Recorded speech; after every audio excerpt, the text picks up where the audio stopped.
Assalamualaikum warahmatullahi wabarakatuh.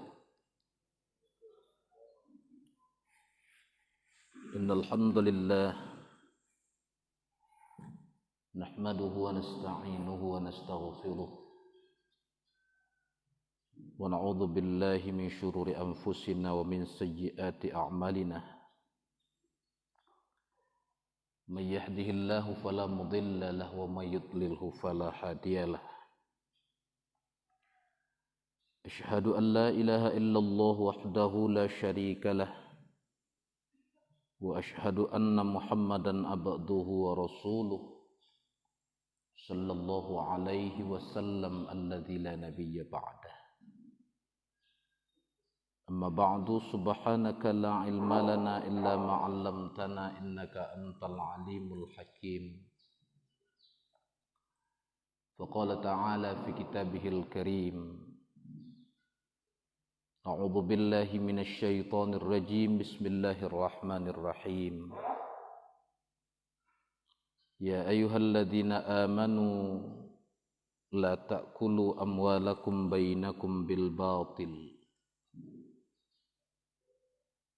illa an takuna tijaratan an taradim minkum wa la taqtulu anfusakum innallaha kana bikum rahima. Shadaqallahul azim. Al-Quran surah yang keempat, surah An-Nisa ayat yang ke-29. Bapak pengurus masjid yang kita hormati,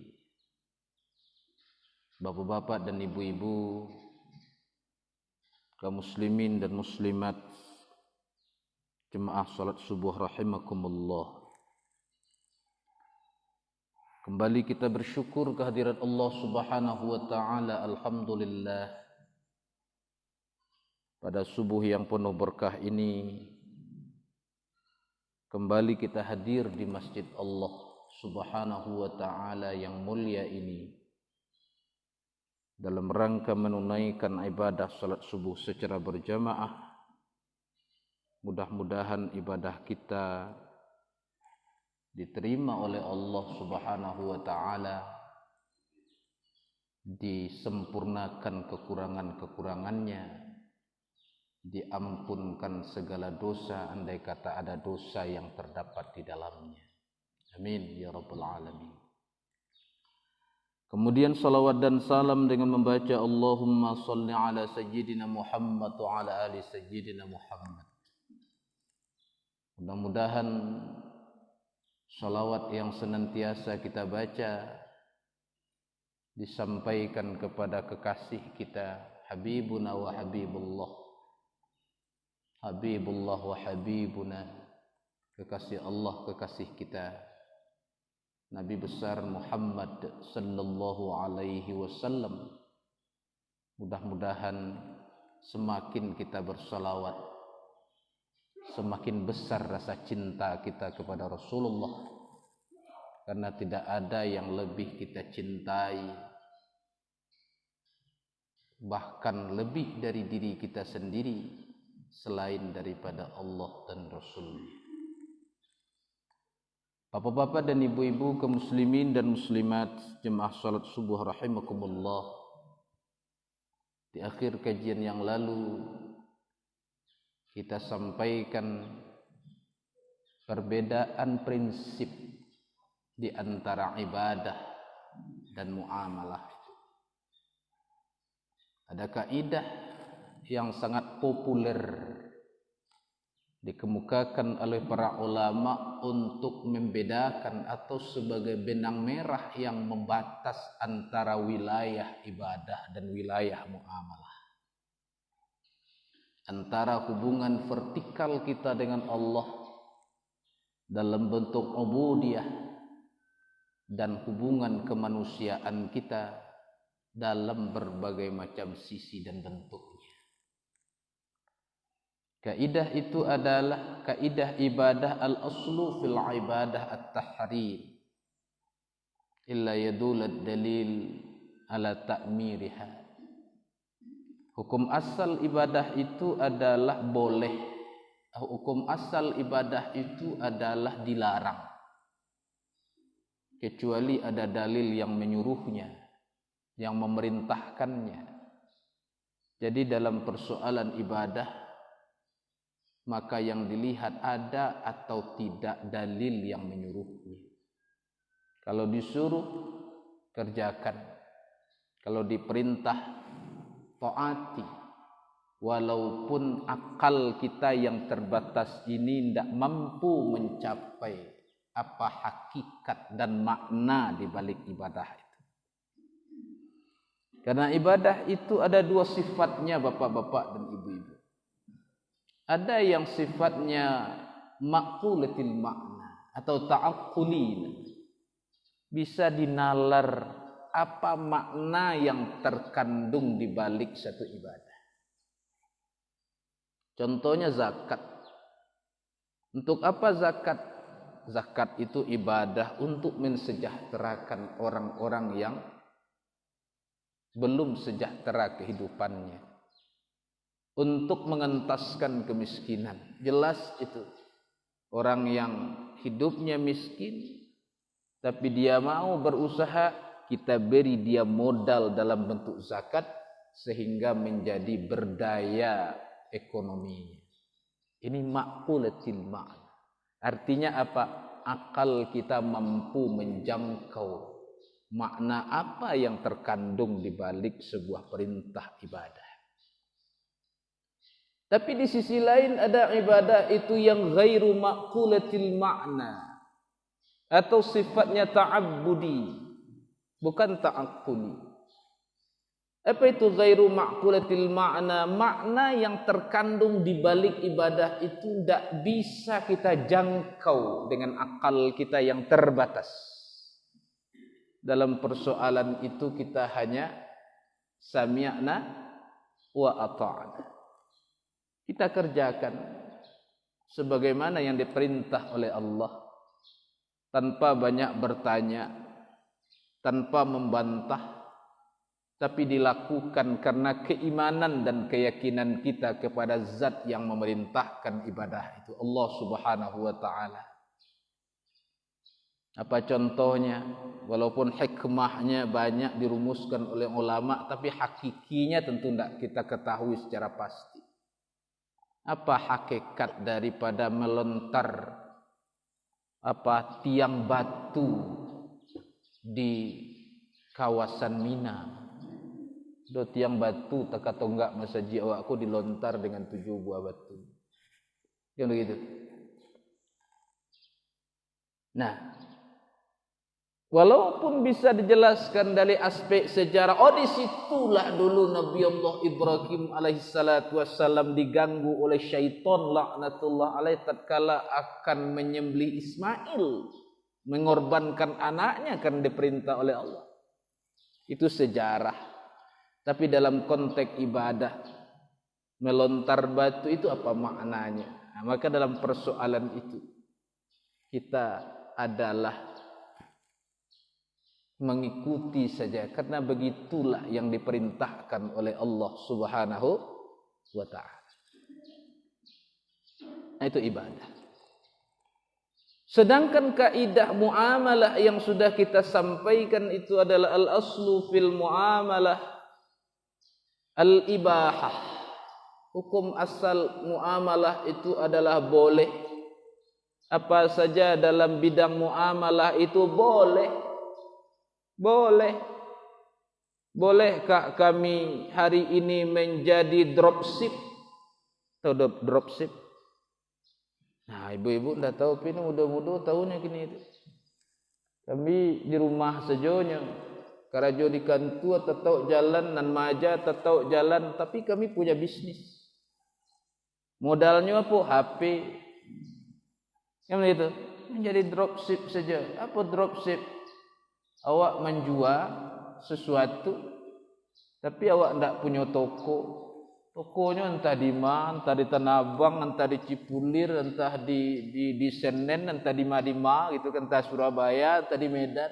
Tapi jual di Simpang Tembok.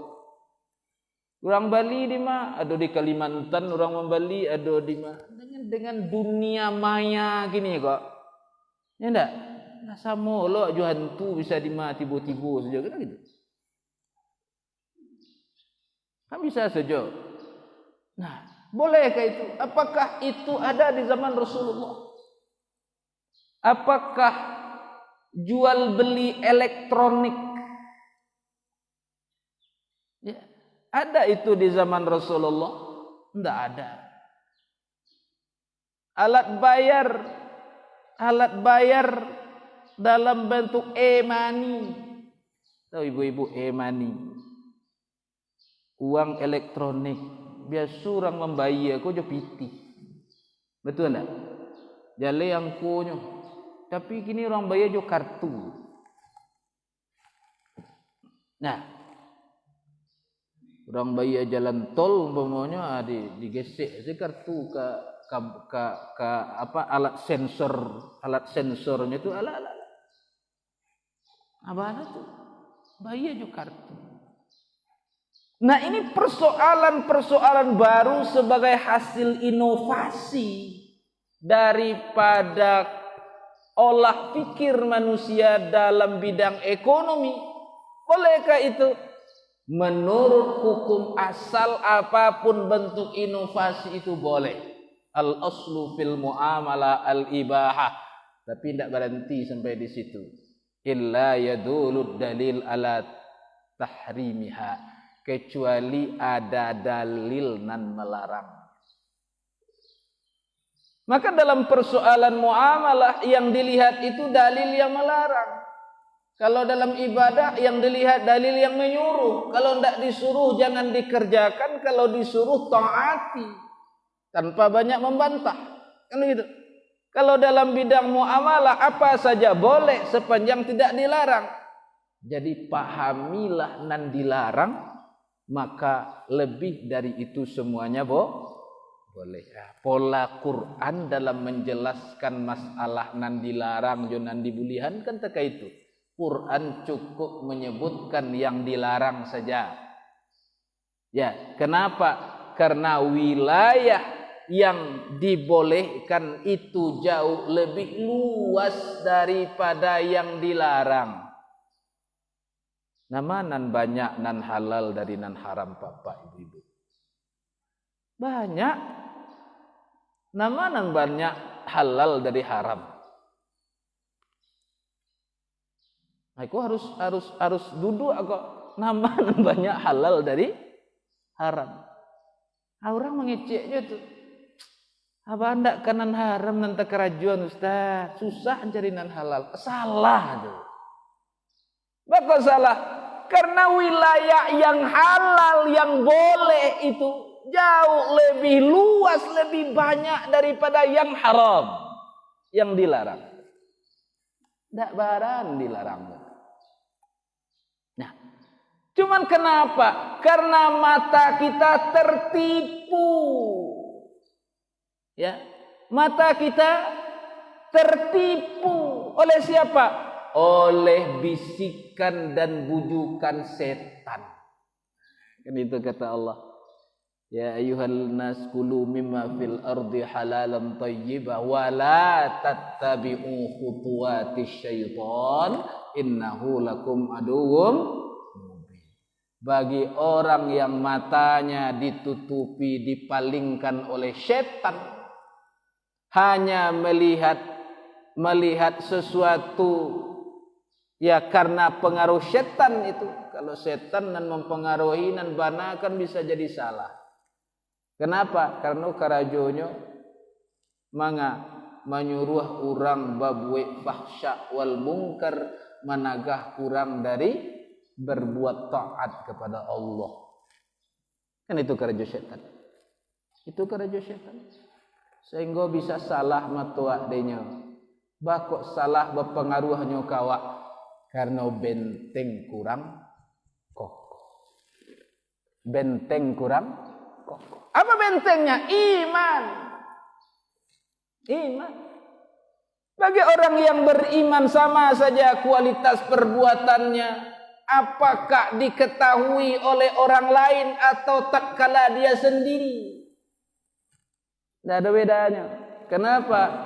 Karena yakinnya di dalam hati mempengaruhi hidupnya, bahwa kapanpun dan dimanapun ada Allah yang melihat, menilai perbuatannya.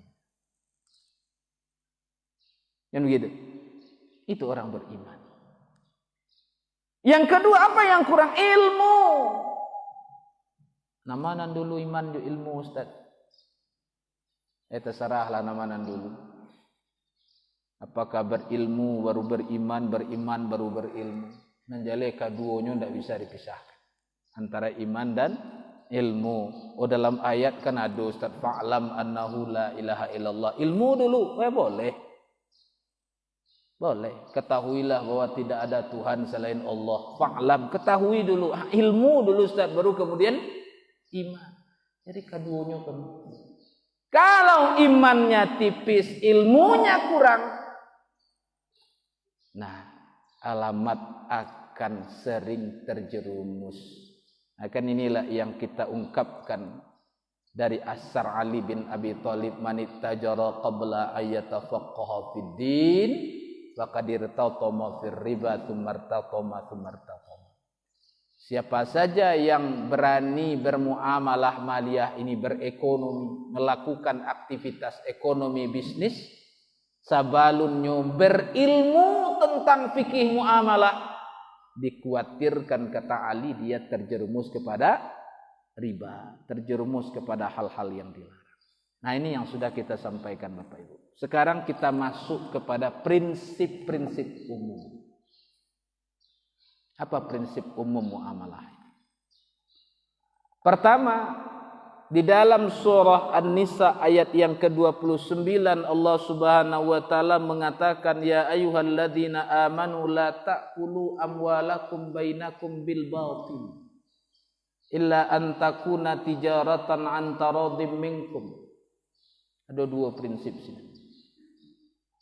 Satu, Allah melarang saling memakan harta sesama kita dengan cara batil. Apa kok batil kau Ustaz? Batil itu adalah segala yang dilarang oleh Allah. Itu batil.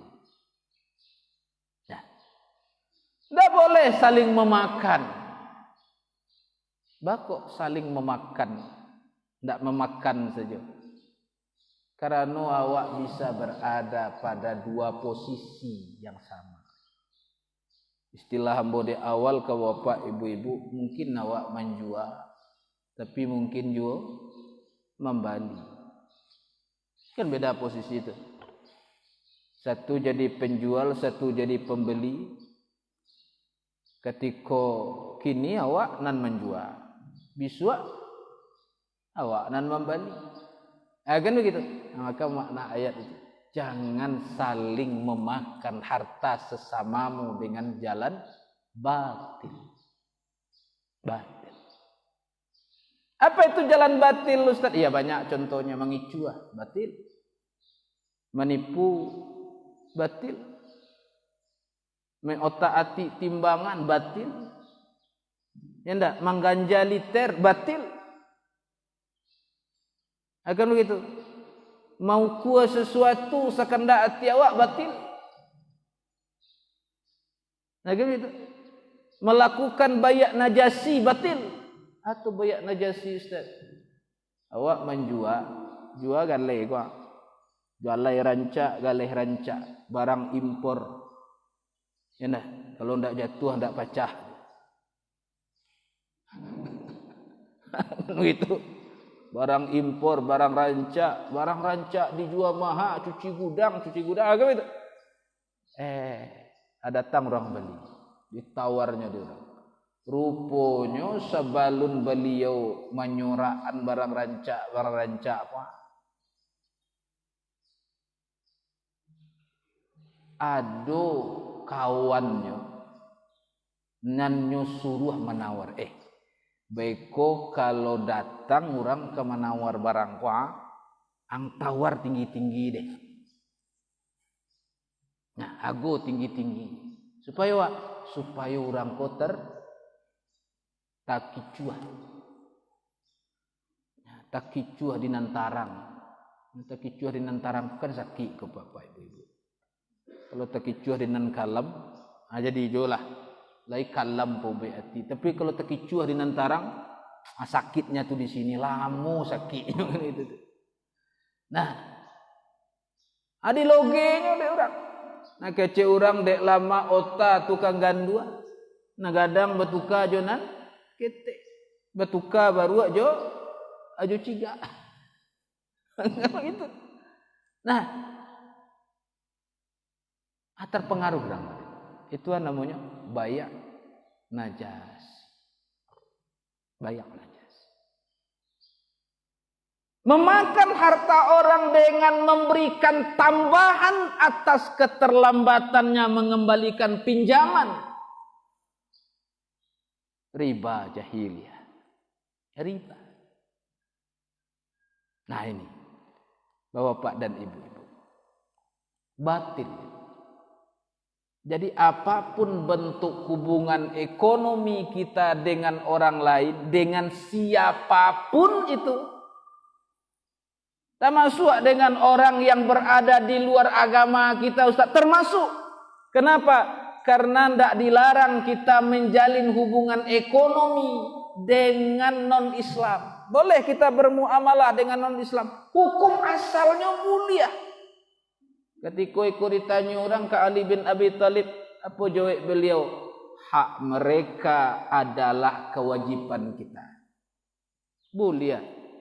Tapi bakok Jumaid dan dulu Ustaz keluar edaran Majelis Ulama Indonesia untuk memboikot produk si Emmanuel Macron, Presiden Prancis, produk Prancis boikot. Itu kan persoalan lain. Itu karena girah kita, atau girah cemburu, ketersinggungan dan sangat besar atas perbuatan Macron ini. Membenarkan dan mendukung rakyatnya yang sudah menistakan Nabi kita Muhammad sallallahu alaihi wasallam. Dalam agama awak Nabi itu tidak boleh digambarkan bantuannya. Kau nyebuik karikatur, nyebuik film segala macam. Itu didukung oleh presiden. Maka kita tersinggung. Tersinggung tak Bapak Ibu? Singgung tak? Kalau ada orang cuek saya dipertanyakan. Ketika Rasulullah bertanya ke Umar bin Khattab. Siapa yang engkau cintai wahai Umar? Apa jawab Umar? Hamba mencintai Allah dan engkau ya Rasulullah. Lalu siapa? Sudah tu diri hamba. Tidak ada orang lain yang paling hamba cintai selain diri hamba, selain engkau ya Rasulullah. Tak tak itu dah kecik Nabi. Engkau harus letakkan cintamu kepada aku, kepada Allah dan Rasulnya melebihi cintamu kepada dirimu sendiri. Karena cinta kita kepada Rasulullah tersinggung awak wajar kita cemburu. Siapa yang paling tinggi cemburunya? Allah. Kemudian siapa? Rasulullah. Kita sebagai umat Islam ya harus cemburu juga. Karena al-ghirah itu, kecemburuan itu bahagian dari iman. Tapi tidak cemburu buto. Karena yang sering kan cemburu buto. Itu cemburu buto, cemburu tidak beralasan. Nah, kita cemburu. Kecek Buya Hamka, kalau ada orang Islam pun tidak cemburu ketika agamanya diusia, maka koconglah nyojo kain kapan tiga lampi. Maka suiknya tu lebih elok mati bakalang tanah daripada ndak tersinggung ketika agama dius. Maka memboikot produk Prancis sebagaimana himbauan Majelis Ulama. Resmi Majelis Ulama Indonesia mengeluarkan edaran dari Jumaid dan dulu. Nah, tanggal berapa tu Jumaid dulu? Tanggal 20. Tanggal 30 ada 9 ya. Tanggal 28 berapa tu? Tanggal 30 ya. Resmi keluar. himbauan MUI. Untuk apa? Untuk memberi pembelajaran kayaknya. Diajar jo perangai. Diajar jo perangai. Orang Minangku kan terkait itu biasanya. Kalau ada orang salah nasihati. Nasihati sekali, dua kali ndak mangkui, ada aja jo perangai. Jo perbuatan. Yang itu, ndak dia cuahannya. Kini kok memboikot kok maja jo perangai. Wak caliak di Arab Saudi Pak Ibu, semua barang-barang produk itu tuh nyobuang ke padang pasir dengan truk-truk kontainer yang sangat besar dibawa ke padang pasir, dibuang semua. Ini menunjukkan rasa cinta.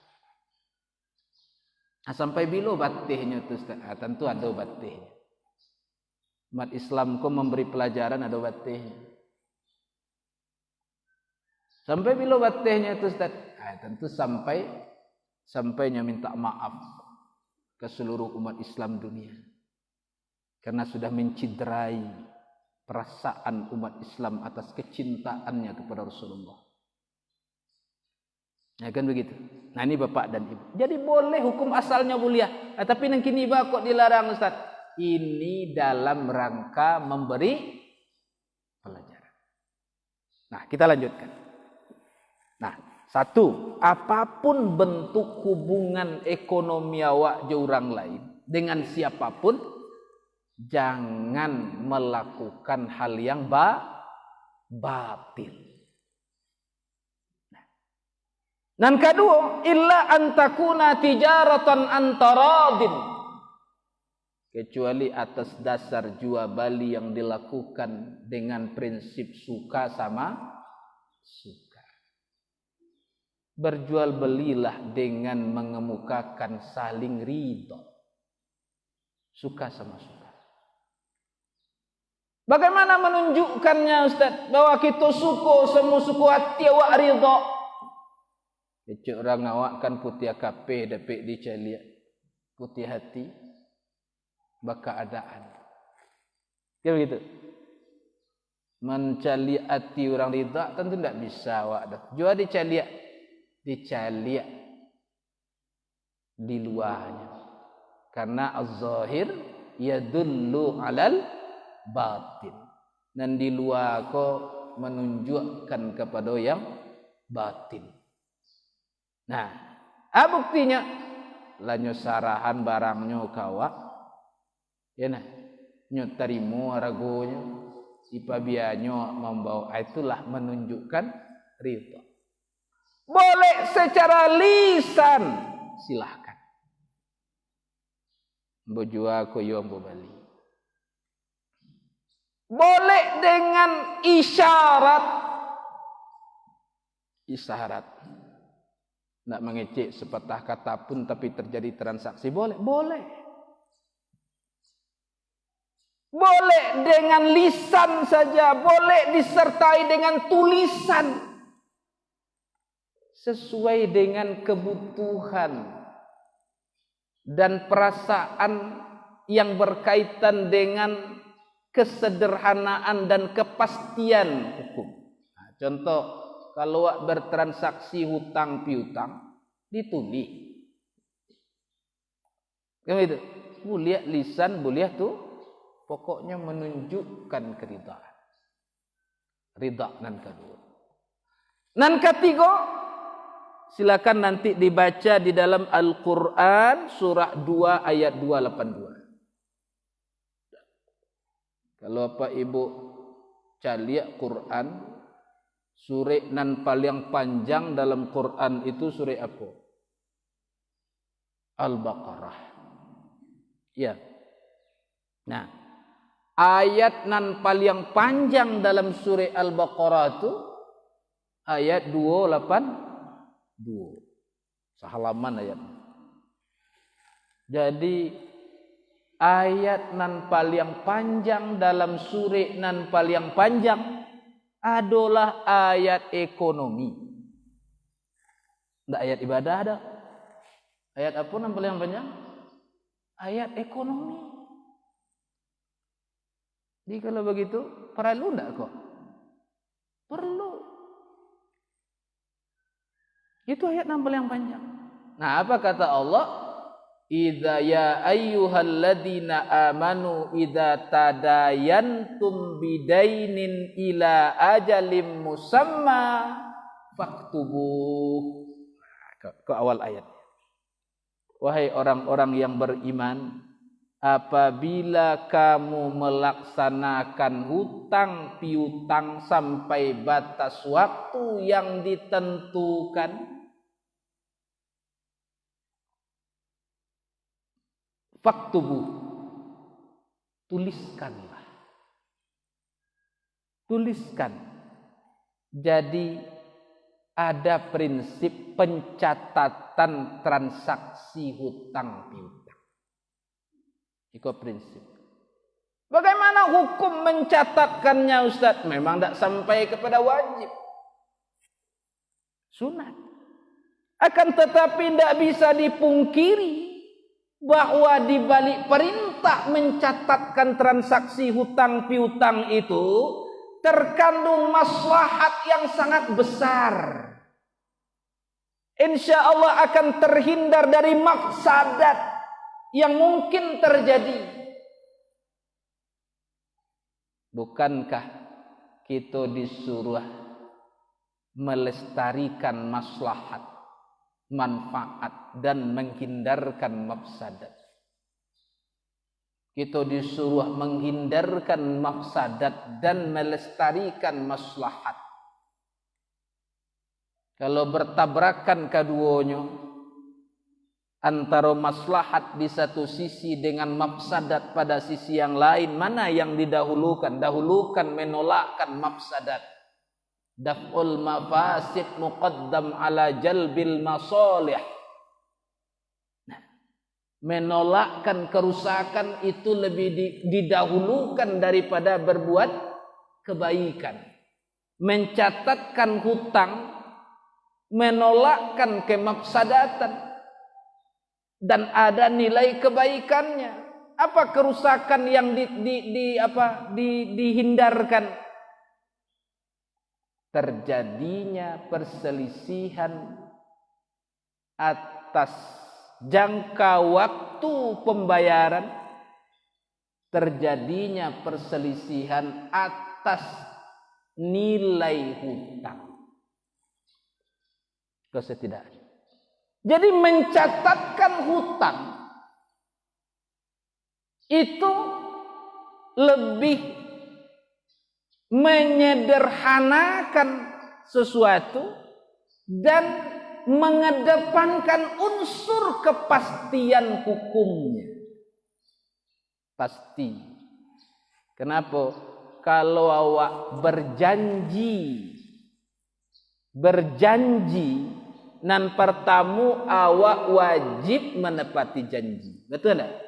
Ya ayyuhalladzina amanu aufu bil uqud.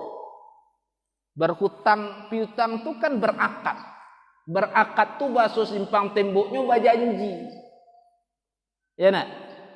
Janji kau kan binaso mukia. Ndak biasa dok. Itu kan berbeda. Kadang-kadang dia sama janji biasa mukia. Ndak biasa. Binaso. Binaso apa maknanya?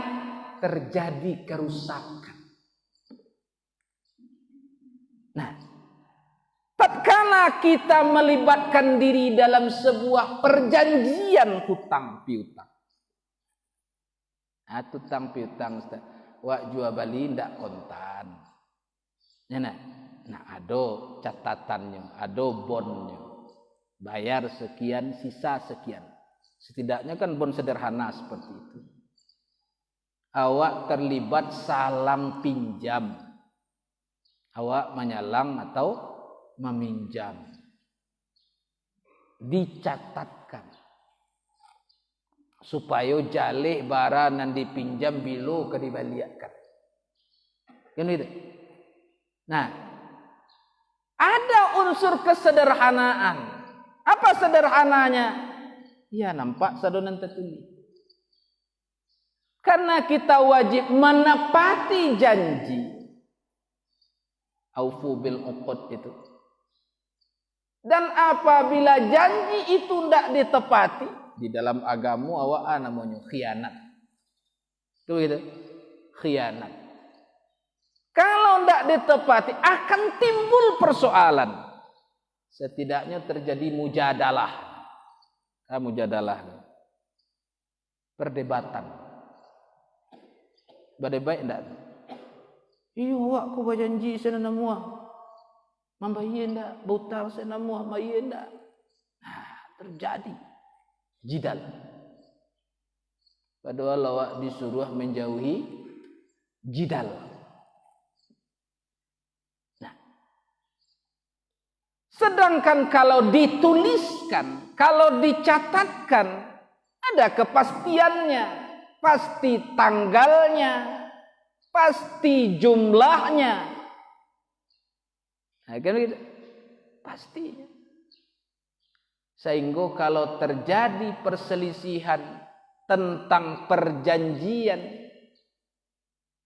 maka mudah menyelesaikannya. Apa mudahnya? Tinggal kembali kepada perjanjian itu. Dalam Islam taka itu menurut hukum perdata taka itu juga. Nah, menurut Islam seperti itu. Akad itu termasuk nas syariah. Akad yang dibuat secara sah berlaku sebagai nas pakai shot itu nas syariah. Apa tuh nas syariah? Sama Quran Sunnah. Artinya apa? Mengikat para pihak yang membuat perjanjian itu dan ia wajib untuk mentaatinya. Wajibnya untuk mentaatinya. Dalam hukum perdata tak itu juga. Pasal 3 balik 38 KUA Perdata. Perjanjian yang dibuat secara sah berlaku sebagai undang-undang bagi para pihak yang membuatnya. Bahasa simpang temboknya fakta Sanserpanda namanya. Gitu. Apa namanya tuh? Fakta Sanserpanda. Ya, karena kita melakukan itu setiap hari itu. Harus tahu. Nah, kalau terjadi perselisihan tentang sesuatu yang diperjanjikan, ada perjanjiannya, maka penyelesaiannya adalah kembali kepada perjanjian itu. Karena perjanjian menjadi undang-undang. Di pengadilan bahasa, tak itu juga. Dikesampingkan itu berbagai macam peraturan perundang-undangan yang lain. Kalau ada perjanjian, maka hati-hati jo perjanjian. Kalau awak menekan perjanjian tertentu dibaca dulu. Nah, konon sering terjadi kan perjanjian kok kan ndak tarang benderang. Tulisannya halui-halui, ketik-ketik, nah. Terpaksa pakai kaca pembesar luak macam. Tulisannya panjang-panjang. Ya nah. Sabananya kalau bapak dan ibu terlibat dalam sebuah perjanjian menurut undang-undang, perjanjian itu dibacakan. Dibacakan.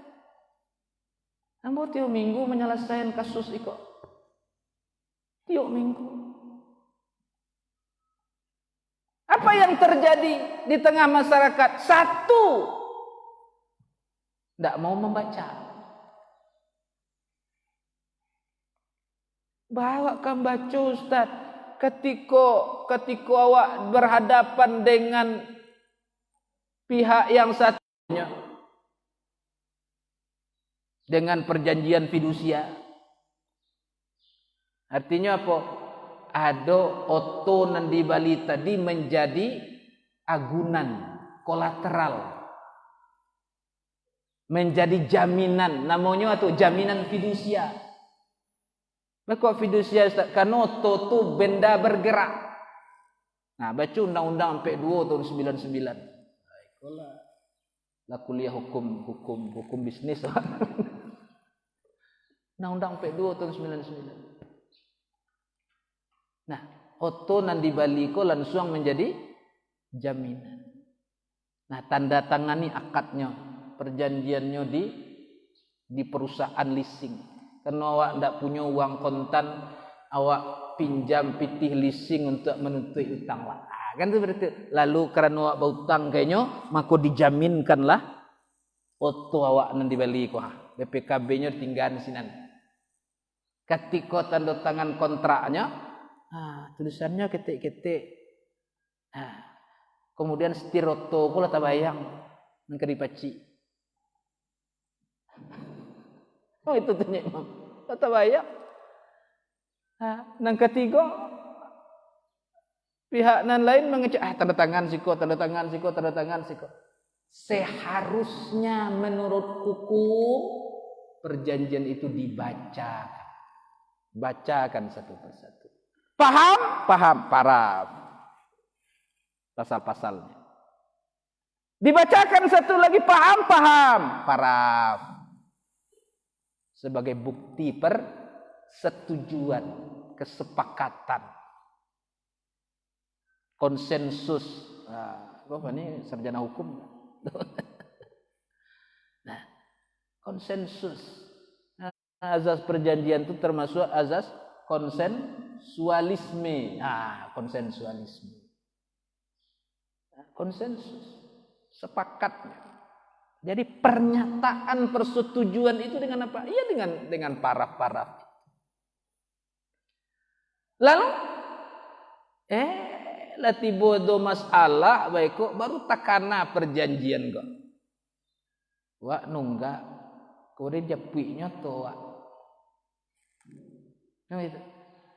Walaupun kini kalau ada apa-apa dan bermasalah seperti itu, terjibat perjanjian leasing, abeko nanti awak kaji kok. Bako hutang leasing kok dalam ekonomi Islam bako hukumnya. Musuh riba atau enggak? Nanti ceritanya minggu berikut insyaallah. Nah, jadi siapapun yang terlibat hutang leasing kok, kalau oto awak ditarik di jalan,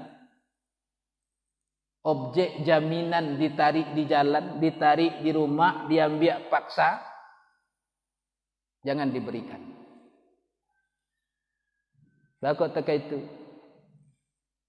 Eksekusi terhadap jaminan fidusia, ya, akta fidusia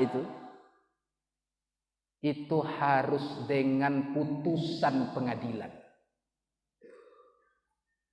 Nggak bisa main nambiak saja. Harus dengan putusan pengadilan. Itu keputusan MK terbaru terkait dengan jaminan fidusia. Dan bagian, kalau dia ambil pasonya di jalan Ustaz, kadukan pidana perampasan.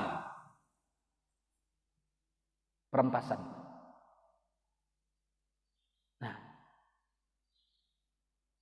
jadi itu aturan main. Nah, gini kan ada debt collector. Nah, kedua, apa namanya kebijakan Kapolri, kalau ada debt collector ambil paksa, tembak di tempat. Boleh. Artinya apa? Debt collector itu perbuatan melawan hukum.